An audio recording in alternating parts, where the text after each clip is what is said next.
Mga ka-wild, naalala nyo pa ba si Nano? Siya yung batang nakita natin na nangangalakal sa tabi ng kalsada. Mayroong daladalang malaking sako, mas malaki pa sa kanya. Doon niya sinisilid yung mga kalakal na napupulot niya sa tabing kalsada. Natas tayo nung marinig natin yung dahilan kung bakit niya yung ginagawa. Para pala yun sa bunso niyang kapatid.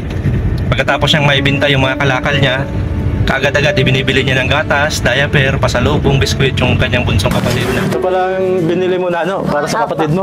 Lagi ba ang ganyan? Pagka bibili mo yung kapatid mo? Minsan po, lugaw. Minsan ano? Lugaw. Lugaw. Bumibili ka ng lugaw para sa kapatid mo? Opo. Bakit hindi pagkain mo yung binibili mo? Para sa kapatid ko po. Ganun talaga. Ano ba yung kapatid mo? Naglalakad na? Malaki na? Malapit na po. Malapit na maglakad. Ayun. Sabihin, pag namulot ka, tapos bininta mo, bibili mo minsan lugaw. Opo. Minsan ganyan, biskwit. Opo. Hindi pang karaniwan mga ka-wild yung kabaitan, sakripisyo nitong batang ito. Yung kwento pa lang, papapalo ka na agad. Pero yan, gusto ko makita yung kapatid niyang sinasabi. Tara, okay lang? Opo. So, tingnan natin kung kumusta na sila ngayon. Ayan. No! Oh! Dito na pala kayo lumipat? Opo. Dito na. Ayun. Ano bebe? Ba't yung bahay nyo doon, gibang-giba na, wala nang katao-tao? Patago kami dito. Dito na kayo nakatira? Ayun, may tinuro sa amin doon ng isang bata. Kalaro mo ba yun? Opo. Ano yung pinsan mo? Sino kasama mo dito? Ako lang po. Ay, si ate ko po. Ay, andyan si ate mo? Ay, naroon. Ayun. Ikaw ang ano ngayon? Ba't di ka pumasok ngayon, no? Wala lang po. Wala naman. Ayun. Ano bebe, kamusta ka? Wala po. Wala ka rin pasok ngayon? Wala po doon din po ang balik. Lunes naman. Dito pala kayo lumipat na. Ayan. Pero nag-enroll ka ngayon? Ngayon taon? Anong grade ka ng ngayon? Ito po. Grade 2 ka na. Ayan. Ilang taon ka na nga? 10. 10 ka na. Dapat ano ka na pala. Dapat mga grade 4 ka na ano. Yung mga kaibigan mo ba na nagkakalakal ay pumapasok pa sila? Hindi na rin. Siya po. Siya pa. Ka-eskwela mo ba iba doon? Mas ano na sa'yo? Mas mahihid na sa'yo, mas mataas na yung grade nila.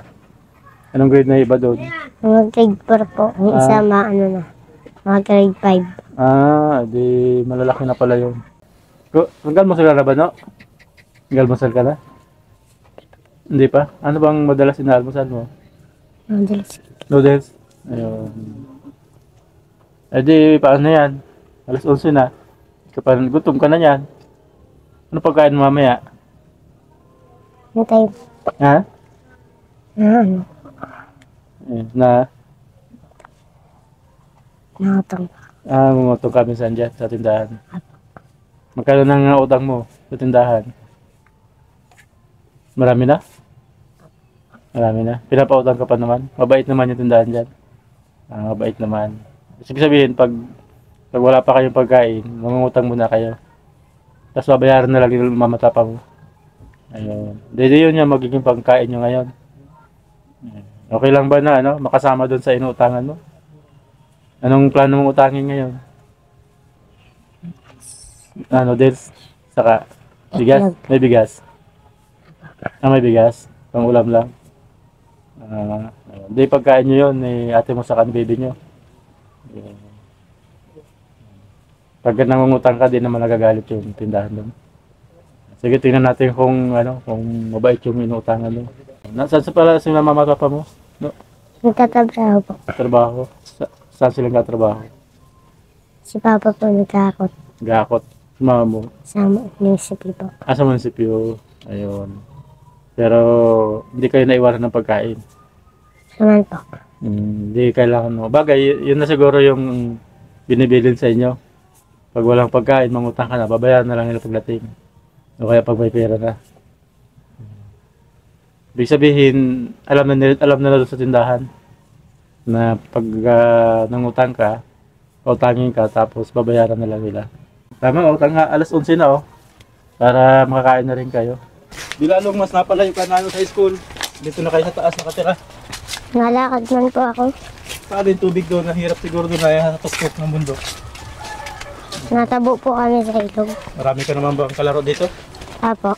Marami naman.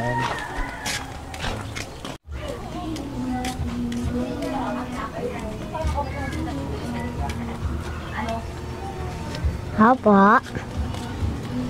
Ano? Nautang. Ha? Nautang daw po.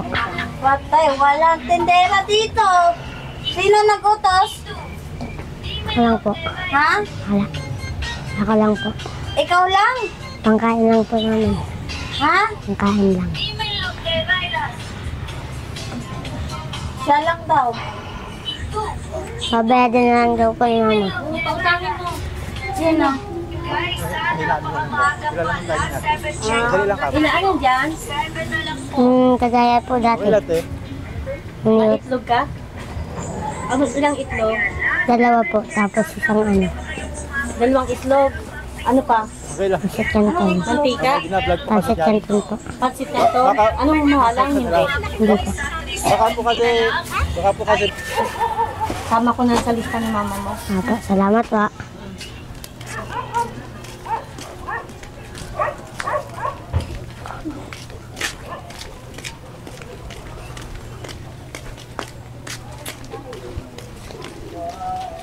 yan.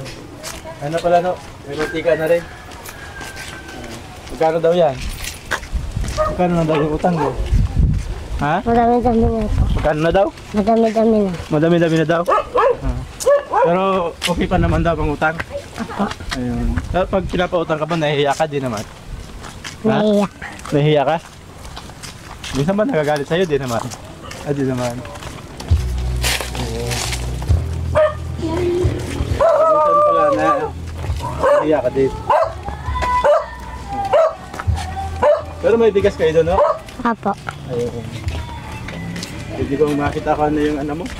Ano yung inutang mo. Ay, ito. Ito mga kawal. Dalawang noodles. Isang itlog. Dalawang itlog sa mantika. Isang kahit, isang tuka. Ganyan ang buhay sa lupa. Pawis ang puhunan, pangarap ang pusta. Kahit anong gawing kulang pa. Isang kahit, isang tuka. Sa bawat araw may pasa. Isang kahit, isang tuka.